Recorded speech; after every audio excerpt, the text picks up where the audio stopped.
주변에서 제가 사회적으로 대인관계가 나쁘지 않다 보니까 지금도 유튜브 채널이나 커뮤니티를 운영을 하고 있긴 하죠. 그리고 아이들하고도 또는 학부모님들하고도 상담을 잘 하는 편이다 보니까 제가 교우관계가 굉장히 넓을 거라고 생각을 많이 하시더라고요. 근데 제가 저번에도 말씀드렸다시피 저는 사람들과 엮이는 걸 굉장히 싫어합니다. 직업상 이것들은 피할 수 없고 이렇게 진심으로 해야지만 사람들한테 제 뜻이 전달되기 때문에 제가 뭐 일반 인싸분들처럼 막 일부러 사람을 찾아다니고 하는 스타일이 전혀 아닙니다.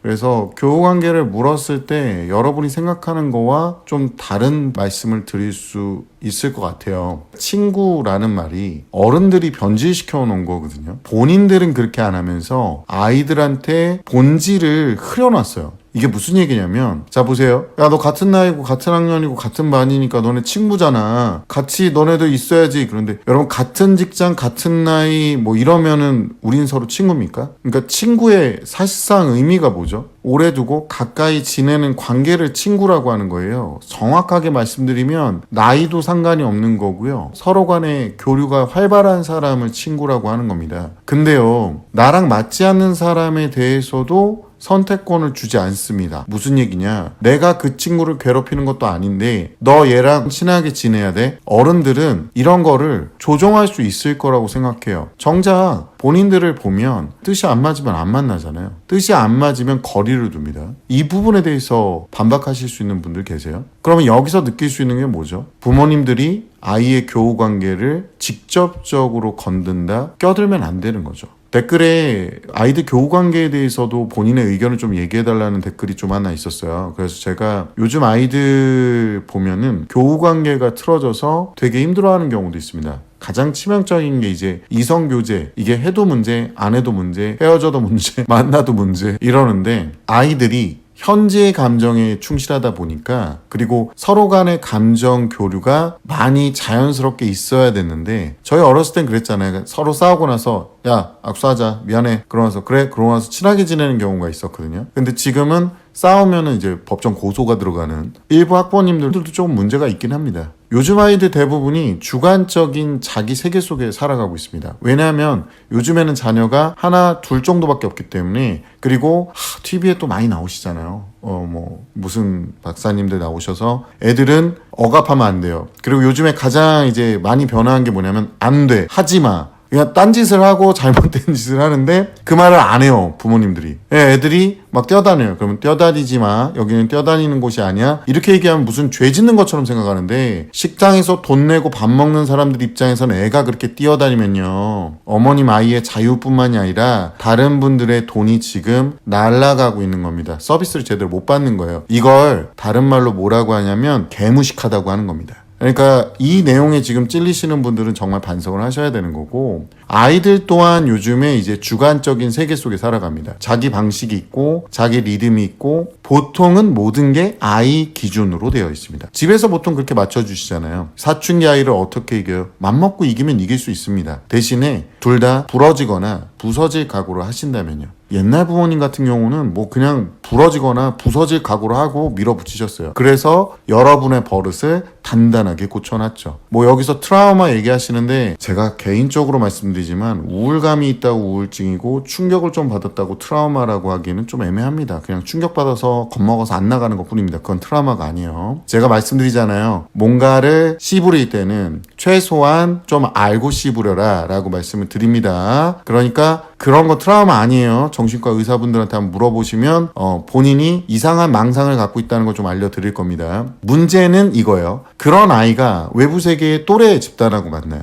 서로 간에 자기만 아는 애들끼리 만납니다. 그래서 관계를 맺을 때 충돌이 생깁니다. 상하 위계가 생기는 경우도 있고, 서로가 서로를 조절하려고 듭니다. 그러니까 이거죠. 아이가 엄마가 막 장소리하면 집에서 엄마 잔소리 좀 그만해. 여기서 핵심이 뭔지 아세요? 원래는 행동을 안 하면 되는 문제인데 부모의 강압이 적어지다 보니까, 또 부모와의 위계나 이런 것들이 좀 부족해지다 보니까 같은 관계인지 착각하고 엄마 그 행동하지 마, 엄마 잔소리 좀 그만해 라는 식의 명령을 내립니다. 이걸 개 3마리 18cm라고 하는 거죠. 저는 요거 안 했습니다. 지금 자, 중요한 게 뭔지 아세요? 애들이 서로 조율을 하는데 애들이 서로를 판단을 해요. 근데 이 판단 기준이 없는 상태로 서로 판단을 하니까 미치고 환장해서 팔짝 뛰는 겁니다. 쟤 왜 나한테 저렇게 말하지? 우리 빠가사리 매운탕 애들이 하는 아무 생각 없이 한 얘기인데 본인은 그걸 확대 해석하기 시작합니다. 쟤 나 싫어하는 거야? 쟤 나 무시하나? 쟤는 좀 잘못된 것 같아. 쟤 나한테 저러면 안 되는데 점점 증폭됩니다. 만약에 도전적인 아이 같으면 가서 막 얘기를 하고 그 부분에 대해서 따지기 시작합니다. 근데 문제는 뭔지 아세요? 이런 걸 우리가 조율이라고 하는데 이 조율 단계에서 서로가 싸우면서 또는 한쪽이 뭔가를 양보하고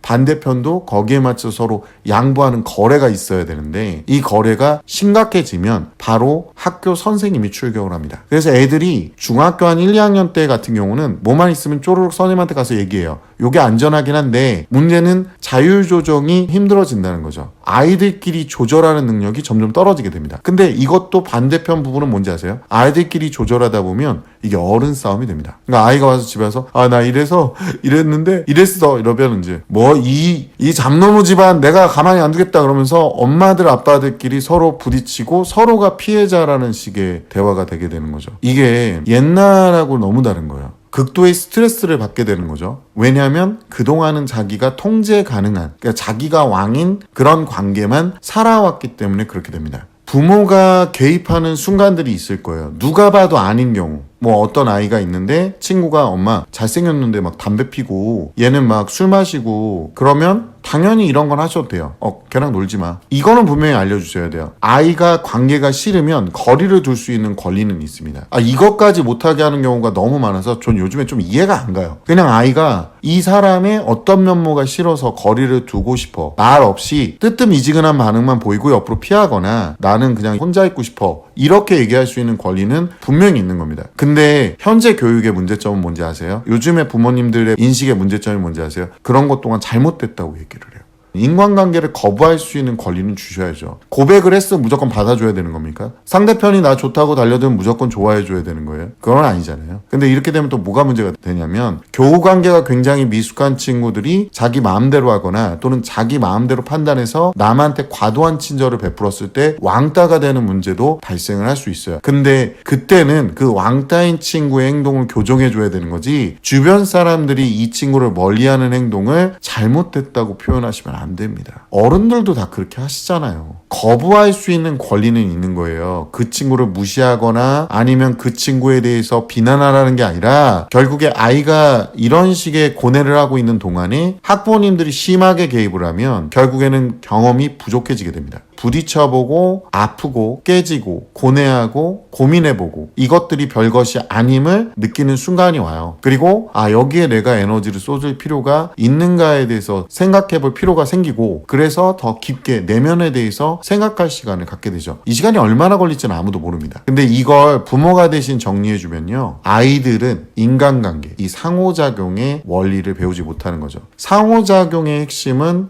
배려와 양보가 아니라 서로 간의 파악과 서로 간의 행동을 명령이 아닌 유도를 하는 거거든요. 그래서 그 코드가 맞았을 때 상호 간의 관계가 원만하고 편안하고 즐거운 관계가 되는 겁니다. 근데 서로가 서로를 컨트롤하려는 관계가 돼버리면 당연히 교우 관계가 굉장히 힘들어지거나 또는 상대편의 행동을 유도하기 위해서 본인이 하는 행위가 상대편이 원하는 바가 아니면 문제가 될 수밖에 없는 거죠. 뭐 내가 원치 않는 선물을 해주는 친구 나 이런 거 필요 없는데 진짜 필요 없는 걸 줘요. 근데 본인은 생각했다고 되게 비싼 필요 없는 걸 사옵니다. 이런 사람들도 있잖아요. 그러니까 이런 사람들한테는 상대편을 파악하는 능력이 아직 부족한 상태인 거예요. 그런 것들을 코칭을 해주셔야 됩니다. 교우관계가 원만치 않은 아이들의 학부모님들, 뭐 인싸인 학부모님들을 찾아다니면서 우리 아이 좀 잘 부탁한다. 우리 아이 좀 친구 좀 돼달라고 해라. 라고 하는 것 자체가 굉장히 비일비재하게 일어나거든요. 학부모 모임들 보면 어머님들 모임은 대부분 아이들 때문에 일어나는 경우가 많습니다. 이게 뭐랑 비슷한 상황인 거냐면요. 내가 딸 낳고 너가 아들 낳으면 우리 결혼시킬 거야. 이거 지금 이렇게 하면 범죄입니다. 이해가세요? 부모님들끼리 만나서 우리끼리 친하니까 아이들도 친해야 돼. 이건 불가능한 거예요. 아까도 말씀드리지만 내 자식이지만 다르잖아요. 저 자식은 진짜 생각하는 것부터 뿌리가 달라요. 그건 그 아이들한테 맡겨야 되는 거예요. 그러니까 이런 부탁을 하고 다니는 게 전혀 의미가 없고 쓸모가 없는 행위들입니다. 부모가 정리할 수 없는 거라는 거죠. 교우관계의 핵심은 뭐냐면 자기 감정을 다스리는 방법을 1차 배우는 겁니다. 교우관계는요, 상대편의 파악의 핵심이 있습니다. 그리고 자기 파악이 또 중요하겠죠. 그리고요, 가장 중요한 게 뭔지 아세요? 교우관계의 핵심은요, 물건 사는 거랑 비슷해요. 우리 어떤 물건을 살 때 보면 싸서 사는 경우가 있고요. 정말 이 가격 주고라도 사고 싶은 물건이 있습니다. 이걸 한번 얘기해 볼게요. 그냥 이 친구는 편하고 그래 뭐 심심하니까 그냥 만나는 사람도 존재합니다. 근데 딱히 이 친구랑은 깊은 얘기를 하지 않을 수도 있어요. 그리고 이 친구가 날 힘들게 한다면 어떻게 할까요? 그렇죠. 거리를 둘 겁니다. 굳이 내가 그렇게 많은 내 노력을 가해가면서 이 교우 관계를 이루지 않을 거예요. 물론 이걸 거꾸로 당한다면 분명히 알고 계셔야 돼요. 본인이 그만큼 싼 가격의 인간관계였던 거예요. 본인의 가치를 높이시면 됩니다. 근데 이런 거 있잖아요. 저 사람한테는 내가 어떤 노력을 해서라도 저 사람을 잡아야 되겠다. 저 사람을 내 사람, 내 친구로 만들어야 되겠다. 라는 경우가 있을 수 있죠. 그러니까 내가 저 사람이 얼마나 필요한지, 내가 하는 행동이 저 사람한테 어떻게 받아들여질지, 저 사람이 원하는 게 도대체 뭐고, 저 사람은 도대체 어떤 값어치를 가진 사람인지를 부딪히고 싸워보고 멀어져도 보고 가까워도 보면서 아이가 스스로 경험하게 해주셔야 됩니다. 아직 중학교 2, 3학년 된 애들 같은 경우는 이렇게 교우관계 때문에 좀 틀어지는 경우가 많고요. 또 교우관계가 너무 없다면 학부모님들이 조금 더 지켜보셔야 되는 부분은 뭐냐면 아이가 본인이 하는 행동에 대해서 정확하게 인지 못하는 경우가 꽤 많습니다. 이게 가슴 아프고 힘들지언정 스스로 결정할 수 있는 기준치들을 경험하게 해주는 거예요. 부모님들이 교우관계에 대해서 민감한 아이들을 볼 때마다 교우관계를 해결해 주려고 굉장히 많이 노력을 하시거든요. 지금 당장 막 아파하고 괴로워하고 울고불고 난리를 피는 것들을 지나고 또 지나고 하다 보면 그 과정에서 훨씬 더 단단해집니다. 친구는 때로는 안 맞을 수 있고 놓아야 될 관계도 있습니다. 그걸 알아차리고 정리할 수 있는 그게 사회성이고 감정 조절 능력이에요. 그러니까 아이들도 알아야 되는 게 본인의 인맥관계의 핵심은 뭐냐? 본인의 값어치인 거예요. 솔직히 이거는 알고 계셔야 되는 게 뭐냐면 지금 중고등학교 때 만나는 친구 중에 몇 명 안 만나요. 성인 되면 중고등학교 때는 친구 경험을 충분히 하셔도 돼요. 실패해도 되고 뭐가 잘 안 돼도 되고 뭐 서로 뭐 좀 틀어질 수도 있고. 근데 요즘에 이제 그거 좀 삐끗하면 학폭위로 가니까 엄마 아빠들도 너무 민감하고 애들도 뭐 조금만 하면 학폭 걸어버리겠다 막 이러고 앉아 있으니까 이 안에서 교우관계 경험을 충분히 하고 나면 솔직하게는 누가 주변에 사람이 많냐? 공부 열심히 해서 성공한 애들이 친구가 많습니다. 그러니까 본인의 가치를 향상시키는 데 집중하시면 돼요. 인간관계의 핵심은 뭐냐면 본인의 가치와 안목입니다.